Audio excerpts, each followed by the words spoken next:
అదే RTV app వార్తల్ని క్షణాల్లో చదివే అవకాశం ఉంటుంది. ఒక న్యూస్ పేపర్, ఒక టెలివిజన్ ఛానల్ మీ చేతుల్లో ఎప్పుడూ ఉంటాయి. అందరికీ నమస్కారం. ఈరోజు భద్రాద్రి కొత్తగూడెం జిల్లాలో డిస్ట్రిక్ట్ సైబర్ క్రైమ్ కోఆర్డినేషన్ సెంటర్ను స్టార్ట్ చేయడం జరిగింది. మనకు ఈ రోజుల్లో నార్మల్ క్రిమినల్ అఫెన్సెస్ కంటే ఎక్కువ కూడా సైబర్ రిలేటెడ్ అఫెన్సెస్ చాలా జరుగుతున్న నేపథ్యంలో మన కొత్తగూడెం జిల్లాలో స్పెసిఫిక్గా దీనికోసం అన్నట్టు ఒక ఆఫీస్ ఉండాలని డిస్ట్రిక్ట్ సైబర్ క్రైమ్ కోఆర్డినేషన్ సెంటర్ను చుంచుపల్లి పోలీస్ స్టేషన్ పైన స్టార్ట్ చేయడం జరిగింది. ఇది ప్రజలకు ఇవాటి నుంచి అందుబాటులో ఉంటుంది. మీకు ఎటువంటి సైబర్ రిలేటెడ్ అఫెన్సెస్ జరిగినా కూడా మీరు వెంటనే ఇక్కడికి వచ్చి రిపోర్ట్ చేయొచ్చు. ఇన్ కేసు మీరు దూర ప్రాంతాల్లో ఉంటే కూడా మనకు cyber crime help line number 1930 ఉంది.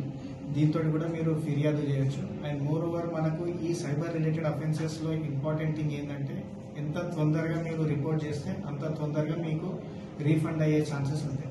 ఇప్పటివరకు మన జిల్లాలో దాదాపు 170 రీఫండ్ కేసెస్ చేయడం జరిగింది. 1,10,00,000 ఎవరైతే విక్టిమ్స్ కోల్పోయారో వాళ్ళకు వాళ్ళ అకౌంట్లో రీఫండ్ చేయడం జరిగింది.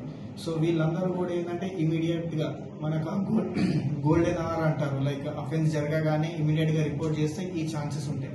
So I request all Kothagudem public, in case మీకు ఏదైనా సైబర్ రిలేటెడ్ అఫెన్సెస్ అయినప్పుడు 1930కి రిపోర్ట్ చేయండి. ఆర్ఎల్స్ ఇక్కడికి వచ్చి కూడా మన పోలీస్ స్టేషన్లో రిపోర్ట్ చేస్తే వెంటనే దానిపైన యాక్షన్ తీసుకుంటాం. అదేవిధంగా మనము సైబర్ రిలేటెడ్ అవేర్నెస్ కార్యక్రమాలు కూడా చేస్తున్నాం కాలేజెస్లలో, వివిధ ప్లేసెస్లలో కూడా.